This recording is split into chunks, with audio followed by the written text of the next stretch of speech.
Greetings and welcome to Mount Olympus. I am Hercules Invictus, and tonight I welcome you to Cerulean Blue. And I'm here with Ammon and Setna, our two members, I guess, or friends, I guess, or companions on this journey, I guess. And we're going to be talking about all things blue. Greetings, Ammon. How are you?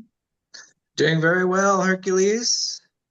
Greetings to you. And I'm in blue. I've got my blue beads, my blue lapis beads. I have my blue lapis ring. And I know we're going to talk a little bit about manifestation. And Yeah. this particular tool, this beautiful blue watch, just came to me today. So Oh, awesome. yes, and of course I have my blue shirt, and the moon is in Aquarius, which some people associate Aquarius with the color blue. Thank you very much. And Setna, how are you? I'm doing, whoops, I'm disappeared. I'm doing very, very well. As you know, I do reels daily now, talking about what I'm doing in my world. Um, so I'm very excited. And as far as cerulean blue, well, I'm covered in it today, aren't I? This is cerulean. This is cerulean blue. Cerulean blue is a blue that has green and silver in it. And I'm also wearing cobalt sapphires and lapis lazuli. So am I blue? You better believe it. Okay, thank you. And the thing that's coming together here is theosophical in nature. Theosophy literally divine wisdom, or the wisdom of the gods, or of God. It can mean any and all of those things. And it started forming during the Hellenistic age in Alexandria in Egypt. Now, what happened is once upon a time, the Phoenicians were very active and were a naval force and naval presence, and through their merchant activities, they spread their mythology and their occultism, which was mostly astrology and astronomy, far and wide. And then it became part of the local lore over time. And what happened before Alexander was you had all these different conclaves where they had mythology, and then they had lore that was hidden and pertained only to priests or navigators or certain specialized occupations. And they would hide the information in certain numbers and certain figures in the stories. And these stories would become part of the religion, and they were repeated, so the information wasn't lost. So during the Hellenistic era, this was discovered again, and the different spiritual organizations that maintain this hidden knowledge, this esoteric knowledge, this occult knowledge, started communicating and standardizing it again. So they each had different pieces of a puzzle, and each put together the best guess as to what the rest of the puzzle was. Now they had all these puzzle pieces. And they not only stuck with Greece and Egypt and the biblical lands, but it started to include other lands much further afield, like India. And very little, though. It took Blavatsky's Theosophy, which came in the late 1900s, to include what we call the Orient back then. And that would be like India and Japan and China, and also the Americas with all the native civilizations that had happened here. So what we are representing each individually is something exoteric, um, and we represent certain ways of looking at the world and certain techniques that are associated with that. For instance, Michael is very closely associated with biblical, more so than the rest of us. Setna is associated with Egyptian, and I can be identified with the Greek way of looking at things. So those are all our cultural approaches, and everyone is welcome to adopt whatever beliefs they feel drawn to. And we don't hold the belief that you need to be of the same nationality as the beliefs that have called you or that you resonated with. And then we're going to try to find universal beliefs that don't depend on culture. And that is part of the reason why we're focusing on a color or a particular version of a color rather than national beliefs here. We can include them all. So it's an experiment we're along for the ride, and we invite you all to be along for the ride as well. And before we proceed with the color blue, I'm going to ask my esteemed colleagues if they have anything to add to that or any statements they'd like to make about it.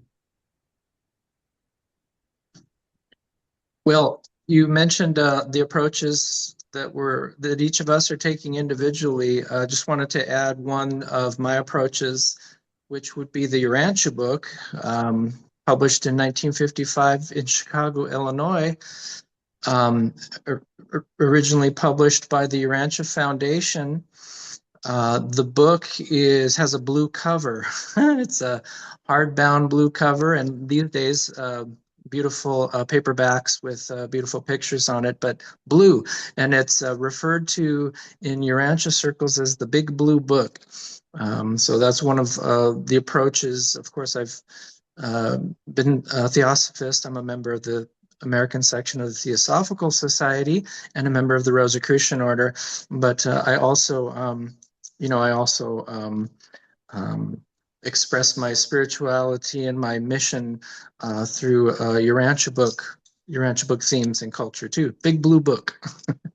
And Big Blue Book and all your other perspectives, Rosicrucian and so forth, are welcome, and they will enrich us and broaden our perspective and increase our understanding. So I'm very happy that you and they are here.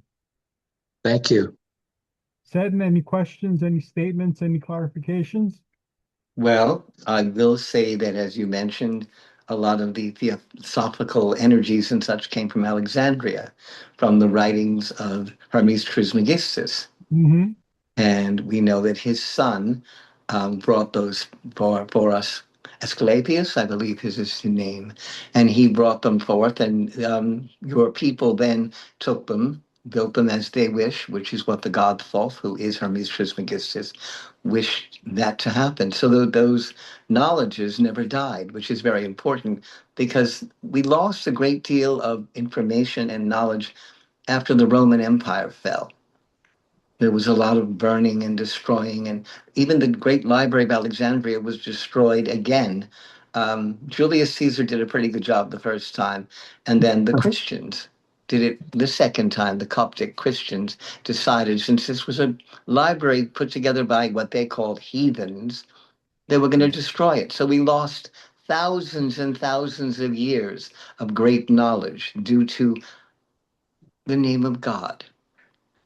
And I as an Egyptian, I'm saying that those things were unnecessary. It is important that that knowledge be brought back. And now, little by little, we are finding papyri, we are finding stelae, and we found also in the Vatican and in other libraries, like in the Louvre and many others, that there are pieces that they forgot they had, tablets, papyruses, leather-bound books that have a lot of this knowledge, and I'm glad it's back out there. And it's my job to also, as a high priest, to bring that about as well. And thank you. They're also finding temples and statues of Hercules all over the place. Well, you got around, didn't you? Hey, Setna, I think you were considered the first Egyptologist, weren't you, Setna? Setna Hamwest was an Egyptologist. Yes, he was the one responsible. While his brothers were squabbling over who was going to take after Ramses II, Kamwaset said, "No, I'm going to join the Temple of Ammon, and I'm going to record everything from what we know now, which was 1225 BC, to at least what he knew, and that was to Zoser, who of course built the Set Pyramid with Imhotep, who was not in the movie The Mummy." So yeah, there was a lot going on. I have flashbacks of the life of Setna Kamwaset. I called him Setna Kamwest for many, many years, having studied E. Wallace Budge, who was a very early Egyptologist. That's how he wrote it. But then I was reading the hieroglyph, and I saw that I made a terrible error. It was the alphabet was changed because Wallace Budge decided, well, I don't like what this looks like, so I'm going to move it around. But then I found in the Brooklyn Museum there was a stele of Setna Kamwaset, and oh my God, here, and my goddess, here we are. Anyway, I don't want to babble. No, these are pieces of the puzzle coming together. So thank you for spreading some more of them on the table. Um, Now, I know that Ammon is familiar with neo-theosophy as well. Setna, are you familiar with neo-theosophy? As much as I have read, yes, and I've been doing more so because we're involved with this what we call this segment. Okay. So I wanted to learn more, you know. Neo-theosophy is post-Blavatsky theosophy, Exactly, exactly. and it was started by Geoffrey Ray King or Mr. Ballard. I forget his first name. A guy. Guy Ballard, yes. Yeah. He had a experience in Mount Shasta, near Mount Shasta, with one of Blavatsky's masters. He Yeah. started channeling information. His wife later got involved with channeling the information, and they produced a tremendous amount of literature. And from that tree came the Bridge to Freedom with Geraldine Innocente, the Church Universal Triumphant with the prophets, Mark and Elizabeth, and many other offshoots, some of which are still active today, and some of which have been on the show, the leaders of these organizations. Well, Heart Center, I think, came out of Church Universal and Triumphant, Yes, which came out of Summit Lighthouse. Summit Lighthouse was Mark Prophet, and right. then he met Elizabeth, and when he passed away, she transformed it into CUT, Church Universal and Triumphant, and then Heart Center, and there are a couple other, aren't there? Yes, there are. There's a bit more. I don't remember the names of the other ones, but Yeah, I don't either. I've come in contact. There's one of them who's very active, and they do Greek temples, and they have Athena, and they have a lot of the Greek gods and a lot of the Greek era type of stories in their theosophy. And then there's another one that has a lot about the United States and its destiny, and it embraces right-wing politics more so than most of the other groups. And So let's not forget about Olivia Robertson from Fellowship of Isis. She was also a theosophist. that I was not. Um, Very, very strong in the movement in England and in Ireland. She brought a lot of that tradition into her own practice at the Temple of Isis, which is in Enniscorthy, Clonengal Castle in Enniscorthy in Ireland. I belonged. My first groups were registered with the Circle Network and with the Temple of Isis way back in the I think early to mid 1970s. Oh, sure, me too. Like memories. Magical Child brought me all of those things.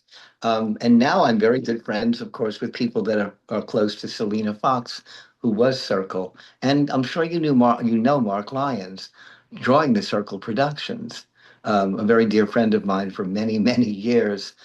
He takes it from the witch's point of view. So that's a kind of cool thing. All of those things are incorporated in what I call the new theosophy, I would say, so that there's I'll call it a peacock feather effect of energy, all different peoples and all different traditions. And that's what we're working on right now, joining everybody together like a crazy quilt. And I love it. Good. Yeah, that is what we were working on. In terms of the structure for that I'm building towards, I borrowed that from neo-theosophy as well, and I focused on the first cosmic ray, aka the blue ray, Yeah. aka called the power ray, aka called the command ray. It has a lot of different descriptions. Now, I happen to believe that the rays are not this rigid in their colors. And a lot of other early theosophists believe that as well, but now it seems to become part of the theosophical lore. So again, we work with what we have. And like the other rays, there are Elohim or creator gods, and it's Hercules and Athena. They call her Amazonia in most of the traditions. And that leads to the Amazonian Athena, or the Lemnian Athena, she's sometimes called. And as everyone knows, I'm a Lemnian Greek and up on all that old lore from the island. Then you have, they're in charge of the other Elohim or the other creator gods. And then there's an entity that contains the vision of Helios and Hestia, or Sol and Vesta, in her mind. So I don't remember what her designation is, but she's kind of has a template for all the creative work and the evolution of this solar system and beyond. Then you have the angels, and the angels are the blue angels under Michael. And yes, Michael is sometimes portrayed as red and white in his colors, and Hercules is represented in red and white. Again, the colors are not as rigid as we're making them for the purposes of this structure. Yes, Well, remember, if I may, remember, we're working with something that comes off of what I call a prism. So, of course, the light's going to be refracted and changes as the high solar light hits it. you're absolutely right. And we're going to be working on that through a prismatic lens. And just in the beginning, this is cerulean blue. That's the most important ray in Theosophy. And we live in a world where most people speak that language, and the New Age has been heavily influenced by it. So for linguistic purposes, And isn't it interesting that the um, mode of communication that they're doing these days is called what? A blue ray. a blue ray, yes. Yeah, So right. here we go. We're right on line. Exactly. You're finding that blue light, certain types of blue light from computer screens hurts your eyes. So they're finding the dark colors of the Blu-ray also. Mm. Then you have You know, Mahatmas, and Mahatmas means literally great soul, and it's very similar to the saints of the Catholic Church or other Catholic or Eastern type of Christianities, and the heroes of ancient Greece. They're kind of like beings who were mortal, who finished with mortality, and they're now in a higher place, and they remain as intermediate beings helping humanity. So you have them, and there's also organizational structures beyond the first that they link to. For instance, Hercules, Athena, and the Elohim report to the Maha Elohim, who's said to be Cronus or Saturn, and or no, Uranus. I'm sorry, I'm very sorry. yeah, Uranus. And then the Mahatmas report to the Chohan, and for that ray, it's Master Moria, who was also king. And so the mysteries of the Grail are part of the blue ray as well. And then you have chelas who are here, who are doing the work of the hierarchy kind of once removed. Now, I don't like the word chela, and I don't like the word master, because chela can mean slave, and I'm Hmm. thoughtfully opposed to the word. So we're here and they're there. So that's how we're going to deal with that. We're not going to use the word chill. We'll find a better word to use at some particular point. How about seeker? Well, it's a good word, but the chelas are a little bit more than seekers. They're kind of partners.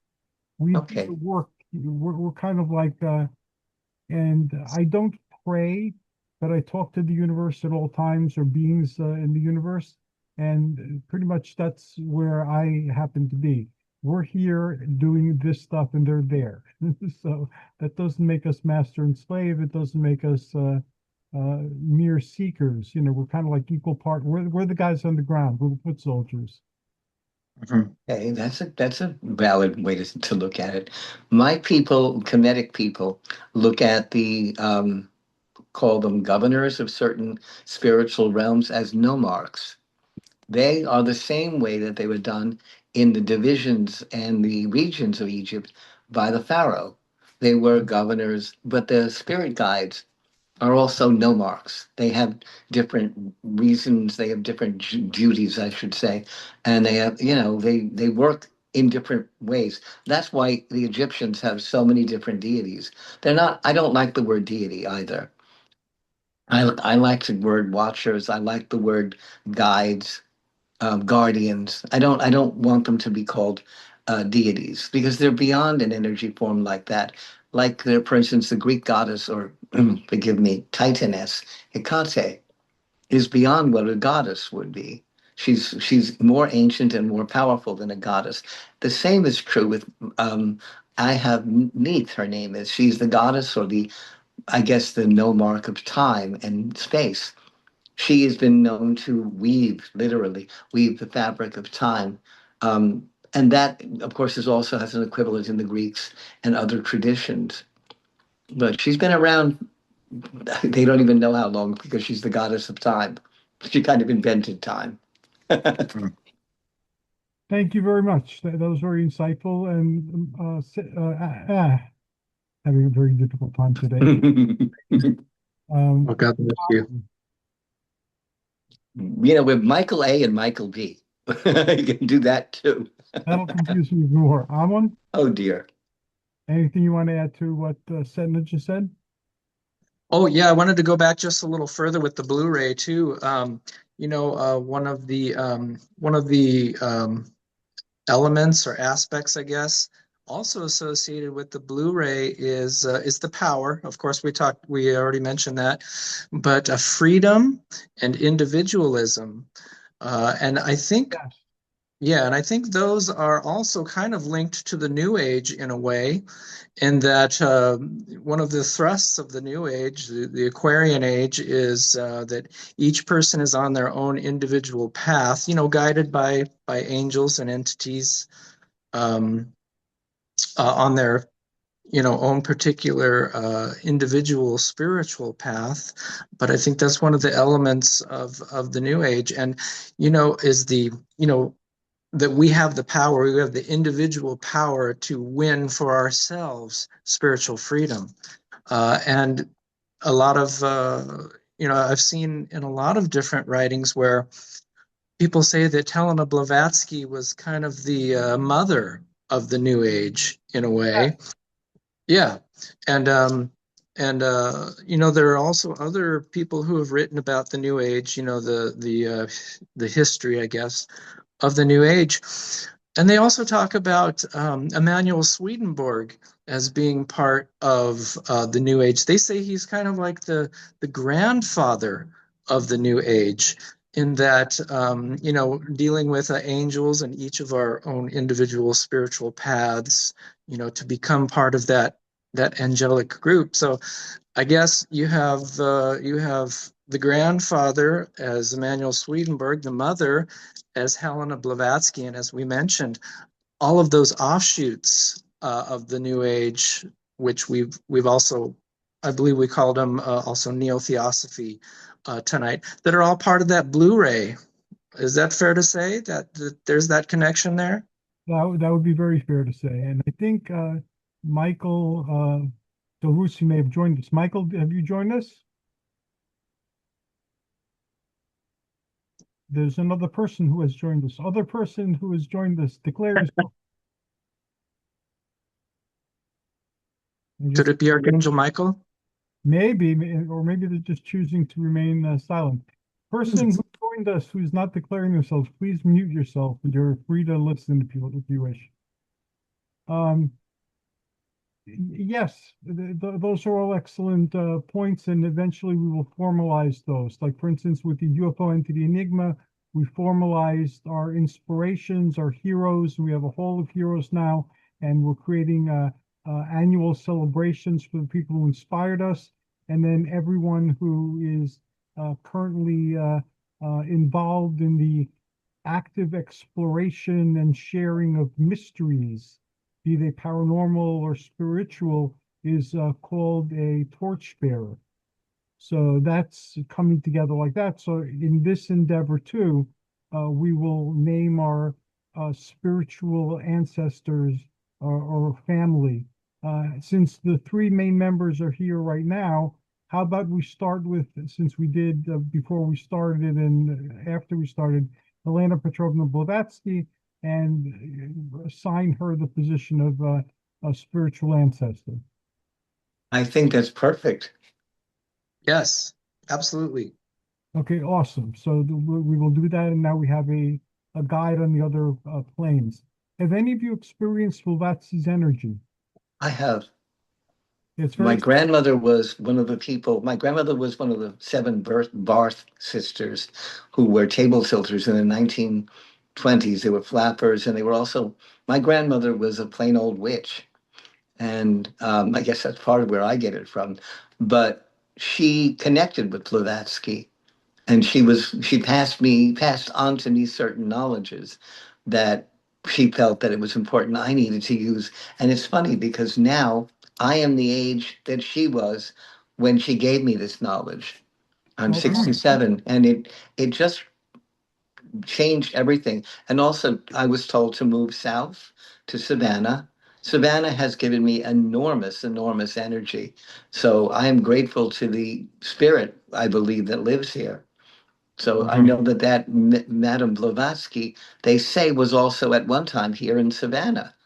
So that's kind of interesting. She Very did, I think she gave a lecture or something to one of the civic groups, the spiritual groups here. There are a lot of theosophist areas, more Atlanta and below me in Jacksonville, actually, more than Savannah. Savannah's kind of a misty, hidden energy.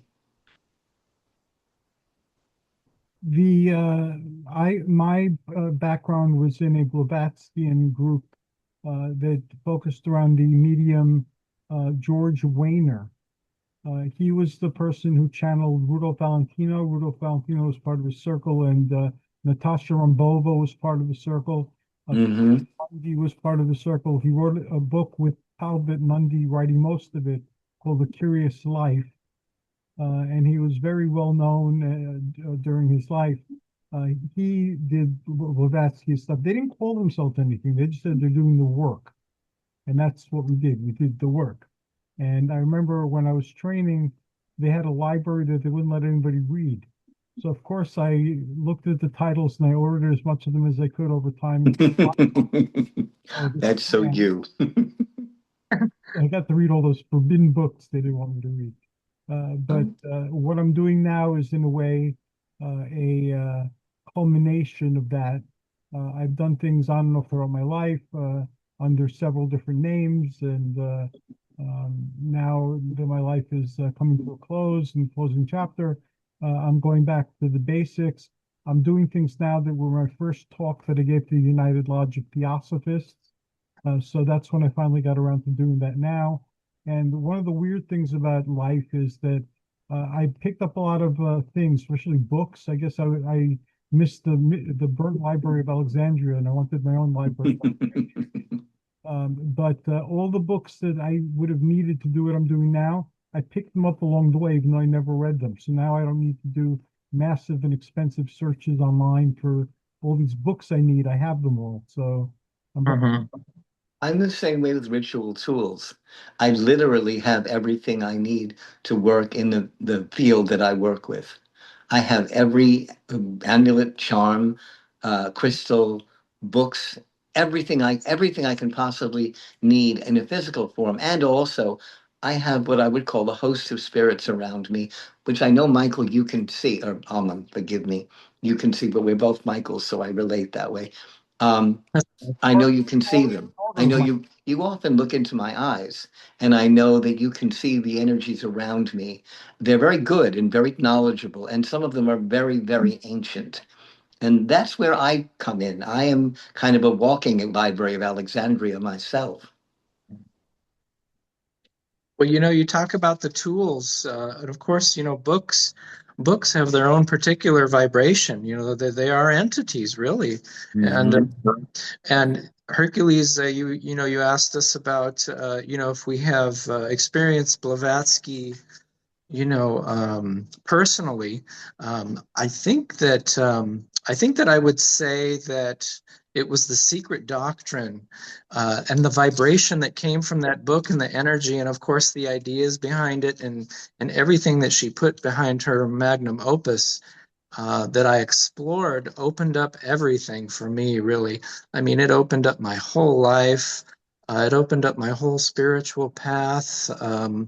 I feel like after I studied that book, and I lived an esoteric sort of life, that I believe I had that heart initiation, that first initiation, and then from there I just grew leaps and bounds and discovered my ministry.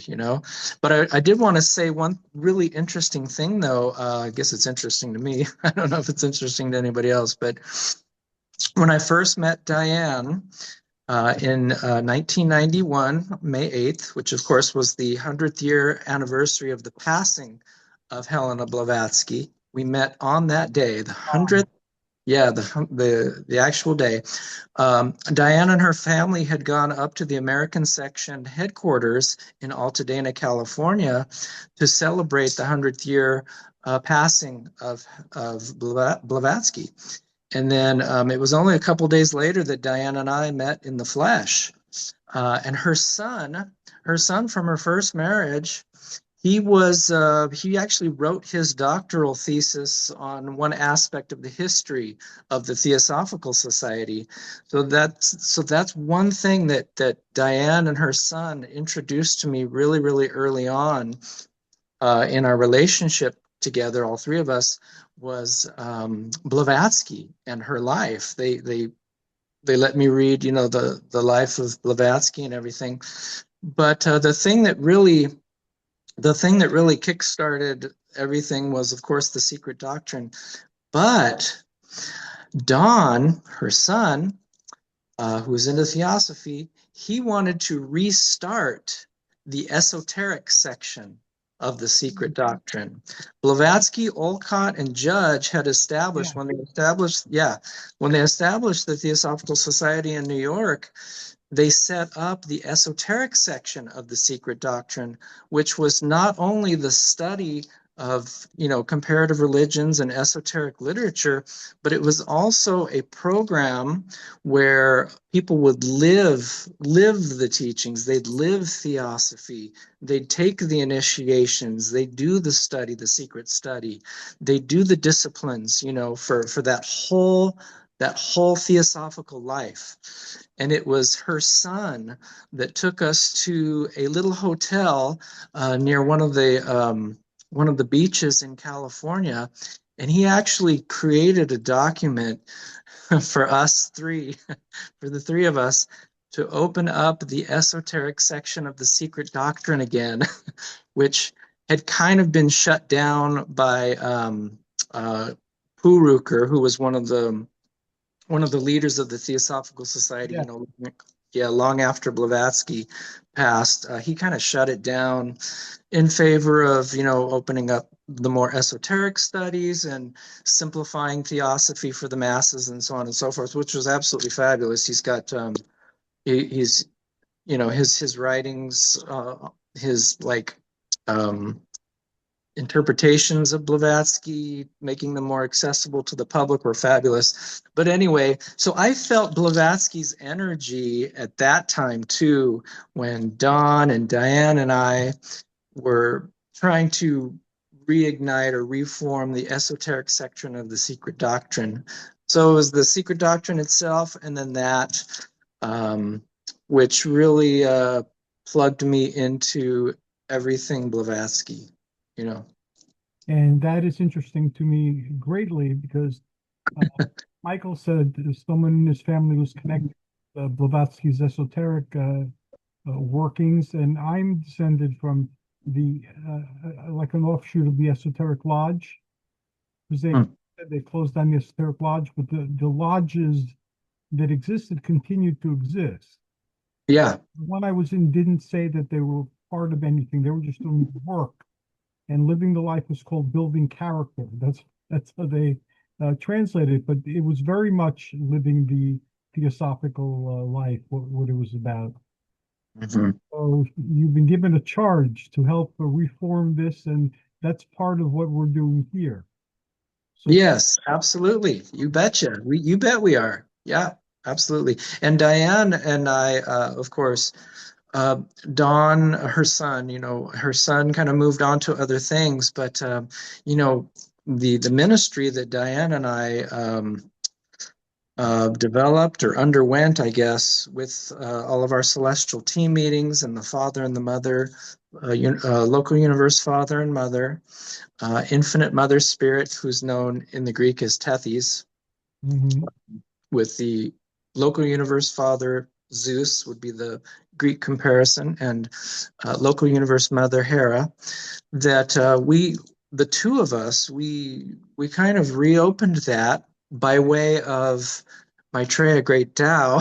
And, we've talked about Maitreya Great Tao with Lord Maitreya doing his work on the earth also as like a paradise son, one of the I don't think you'd really call him an ascended master. You'd probably call him more one of the Chohans, maybe, or lower Chohans. But anyway, so that's what we did. And I just want to mention that that work that Diane and I did as, like, I guess, members of the esoteric section led to the celestial team meetings and the Father's message, which actually will be announced tomorrow. April 13th, 2026 is the Father's message. And get this, it's actually the same day. Tomorrow is the same day that our book will be published. The publication date is tomorrow, and that's the League of Azure Blue Angels. Wow, that is Yep. Tomorrow's it. Yeah. And it's funny how that worked out, because for a couple years, Diane has been announcing the message that the Father would be giving his message on April 13th, 2026, which is tomorrow. And it just so happened that because I submitted my manuscript for the book, for like final processing on February 11th, and I thought, okay, this is great. I'm going to work with the publisher, the cover, the internal stuff, the advertising, the marketing, so on and so forth. And it's going to get done way before April 13th, so everybody can have that prophecy, right? That, the Father's going to be announcing his message on April 13th, right? Well, there were a lot of additions, a lot of things happened. A lot of worrying on my part, because I thought, oh my gosh, what if they take so long through all these processes and the book isn't published till like May? It's like that would be way after Diane's prophecy of the Father's message, April 13th, right? But it just so happened that with everything, all the delays and all of the other things, that they actually are publishing the book tomorrow on the day of the prophecy. that is incredibly awesome. And let's devote a show to your book coming out. So we'll talk That about. would be nice. I would appreciate that, Hercules. Thank you. Thank you. And I'm looking at time. Yeah. We don't have as much time as I would have liked to discuss manifestation, but we can certainly start. All of us believe in manifestation. We've brought it up countless times, and all of us have had experiences that were difficult to manifest, that we manifested anyway. So I guess let's start this conversation by giving an example of something we wanted to manifest. And your book is certainly an example of that. But if you'd like to give us another one or talk about that more, that'd be great. And let's start it there. We'll continue this conversation in our next episode together. Okay, sounds good. Yes, took me 10 years to write the book. Diane and I always had a dream that we hoped would manifest someday, of putting out a message. When we met, the message was neo-theosophical in nature. It was esoteric section of the secret doctrine. But as the celestials and the angels came to us and we had meetings with them, eventually they told us that they wanted to have certain messages put out, and they wanted Diane to do drawings of them, of these celestial entities and angels that were coming to us. They wanted us to share their pictures and who they are with the world. And one of the manifestations of that was your radio program 10 years ago, Hercules, the same year we started the book, was that we were trying to put out, or we were told actually to put out, the father and mother, Zeus and Hera's, and Gabriel, Hephaestus, and Mother Venus, Lady Master Venus, their messages for the world today. And your radio program evolved into our radio program, Diane and I having our own radio program, the Sixth Revelation.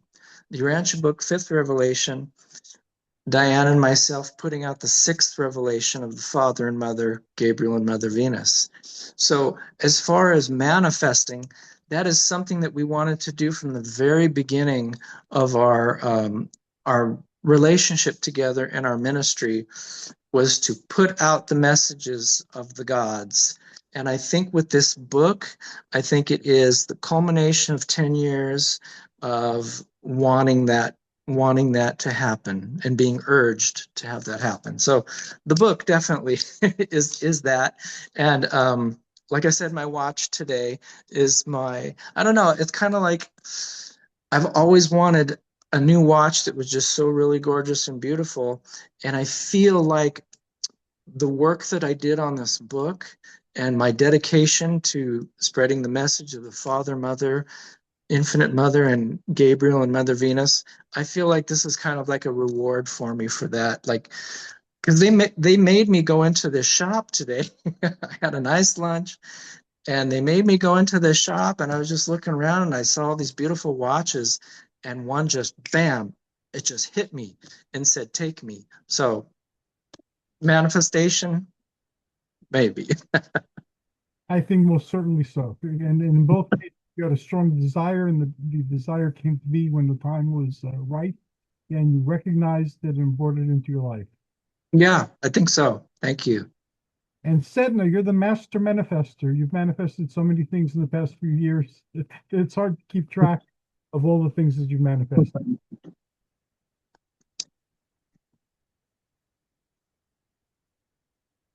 Sedna, you still there?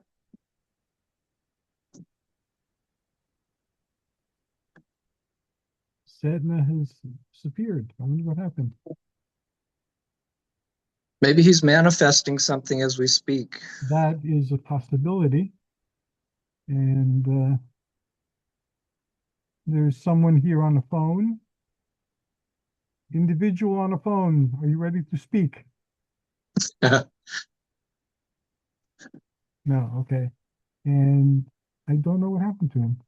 I will quickly check Facebook. And let's see if we can solve this mystery.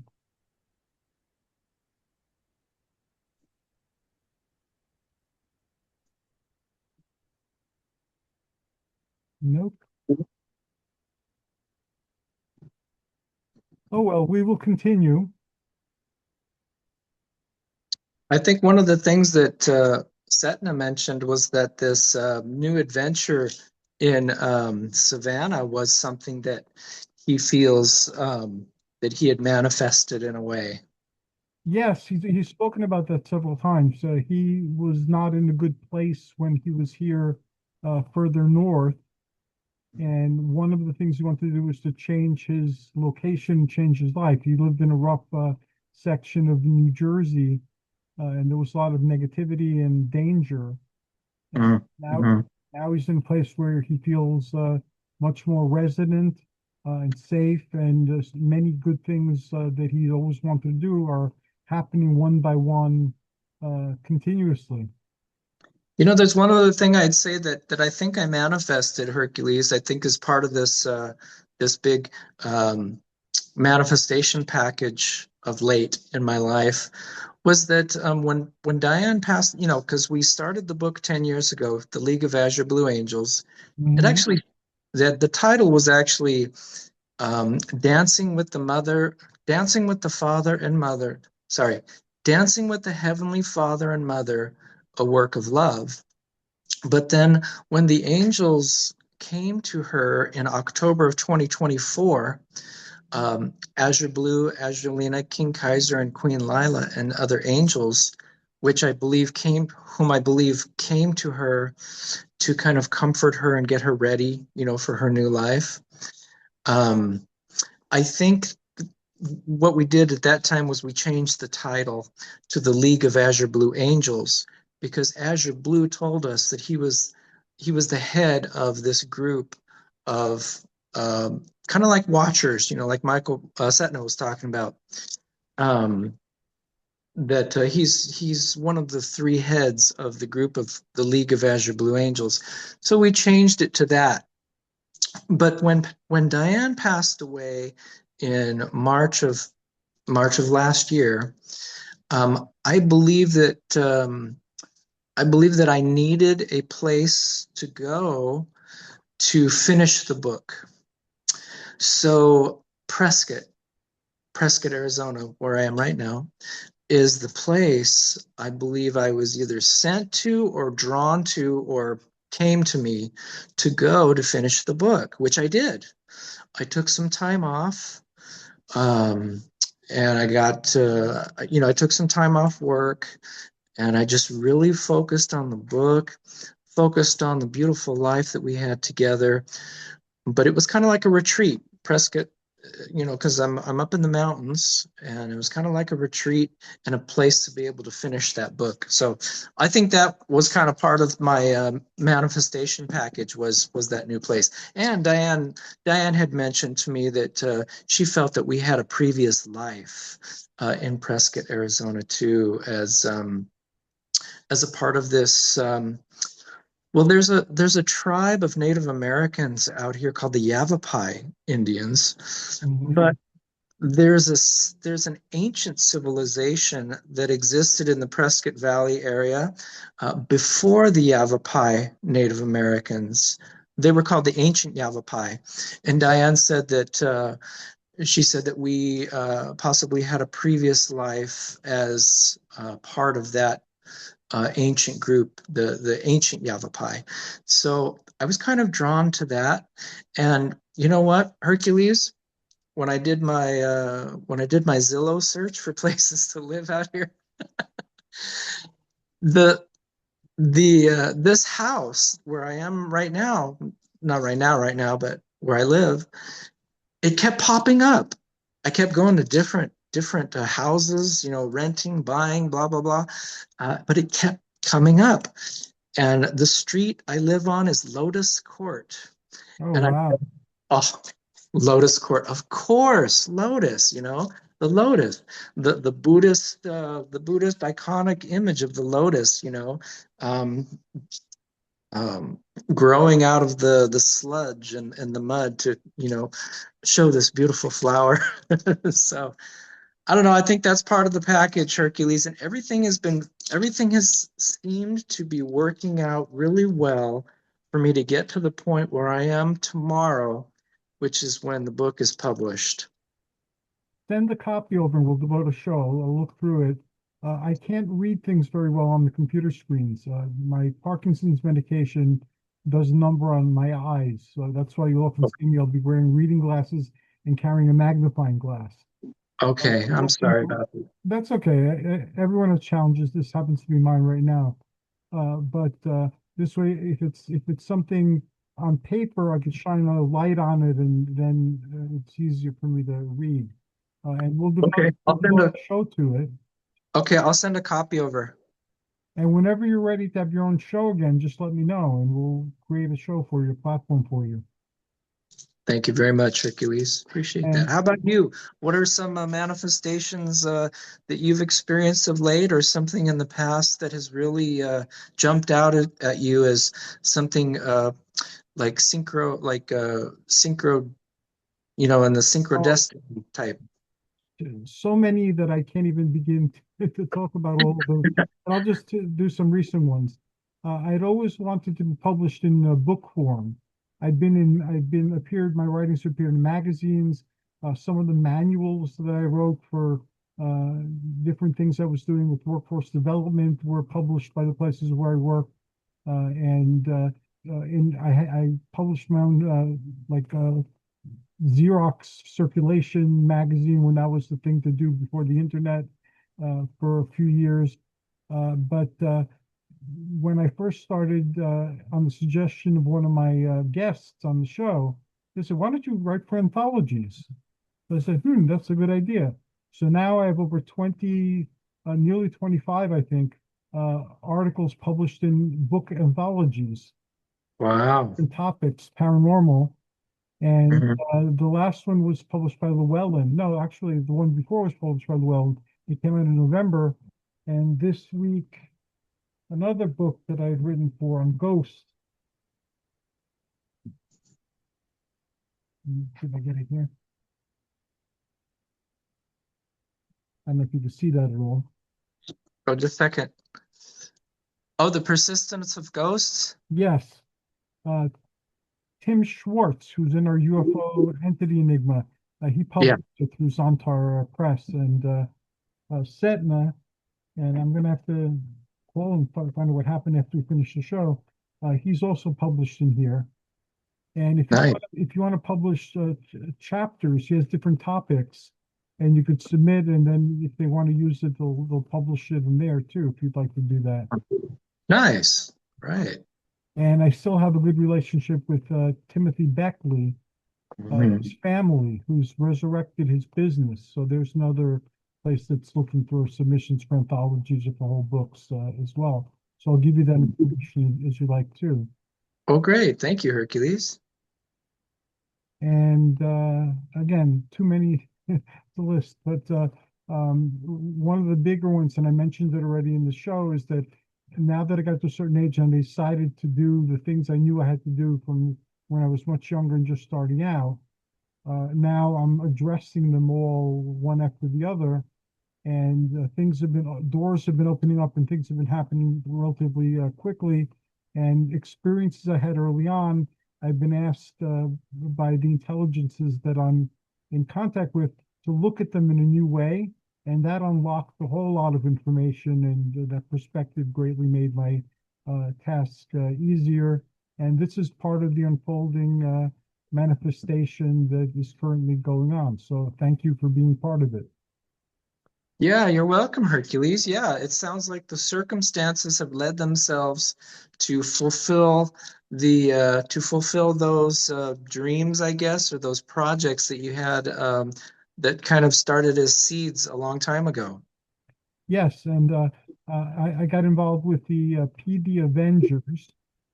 PD is Parkinson's disease. Yeah, As you know, Marvel has a superhero team called the Avengers, and right. they patterned it after that, and they call the meetings Avengers Assemble, which is what the comic book Avengers respond to. Yeah. And Marvel's Hercules is part of their Marvel's Avengers, and I'm part of this Avengers. So I was inspired by those comic books, and I got a chance to live that in real life in some small way. So that's little things like that too that aren't cataclysmic or cosmic, but just little things that add to the quality of my life. Those have been happening increasingly as well. And I even found an organization called Fuck Parkinson's that embodies the attitude that I'd like to bring to my trying to find a way to heal myself and other people from Parkinson's. So I don't know if they have a website, but they're selling T-shirts right now. So I don't think it's formed yet. And forgive my French, but it just was a healthy expression of how I'm feeling toward this. It's one of the fastest growing neurological disorders on our planet. Yeah. Yeah, Diane's brother has it. Yeah. He was diagnosed must have been about 15 years ago.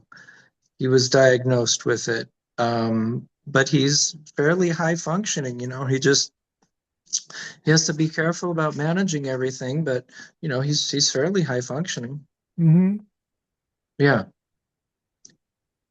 So hopefully they'll find a solution, and if not, again, everyone has their challenges, and if nothing else, it makes me aware of how many people are faced with the same challenges. So it's a good thing. Yeah, especially if it's on the rise like it is. I'm sure that there will be more of a focus on dealing with it. Let us hope so, and I will certainly try to bring that into manifestation as well. There you go. We're approaching the end of our conversation. How can people find you? How can they enter your world? How can they communicate with you? All right. Well, hey, thanks again, Hercules. And it's been 10 years since I started writing the book. Happy anniversary. Thank you. And it's been 10 years since Diana and I have been on your radio program too. So We really appreciate that. Thank you very much for all this time you've given us, Hercules.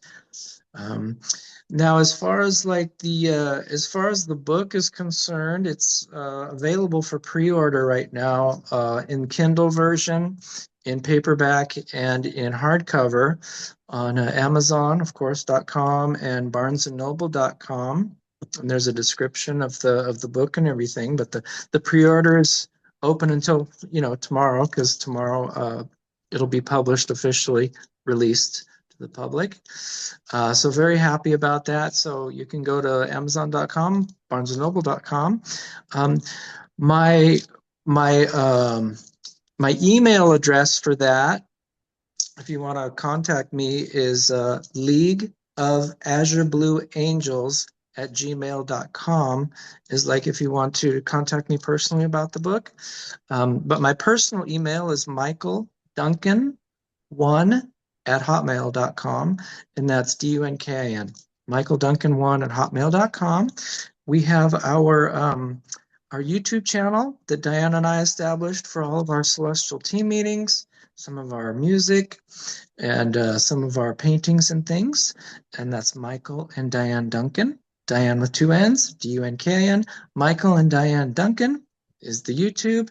And then finally, if you want to catch my 5 albums of spiritually inspired song albums that I've created as a singer-songwriter, you can just Google my name, Reverend Michael Duncan, and those 5 albums should come up on Amazon, iTunes, YouTube Music, so on and so forth. And that's pretty much it. Thank you very much. I look forward, as always, to our next conversation, and I'm very excited now that you've given those pieces of the puzzle of your connection with the Esoteric Lodge. Yes, and actually, just one other little small tidbit here. We became, Diane and myself and her family became members, of course, of the American section of the Theosophical Society, but we had a wonderful, wonderful relationship with Grace Kanoke, who was the leader of the American section of the Theosophical Society at that time in the early 90s, early and mid 90s. Kirby Van Matter was the secretary, and John Van Matter, his brother, were involved, and Alan Donat, actually, who he oversees the library functions of the American section in Altadena, California, had really good relationships with him. He's still there in that position, even though the library burned down during the January 2025 Eaton fire. But he's still there. So, yeah, so we had a really deep connection with them before Grace and Kirby, of course, died, not too long ago. So that was exciting times, and the esoteric section lives on. Yes, through the on, and we will create it here. Yeah, and through the cerulean sphere, absolutely. Yes. Thank you very much, my friend. Say hi to Alex. I will do. Thank you, Hercules. God bless you, and God bless your eyes. God bless your eyes. Bright white light around your eyes, bright golden light around your eyes. May you find healing. I will do so tonight as I drift off to sleep. Thank you. All right, Hercules. Hey, you take care and God bless. Say hi to Athena. I definitely will. All right. Thanks a bunch.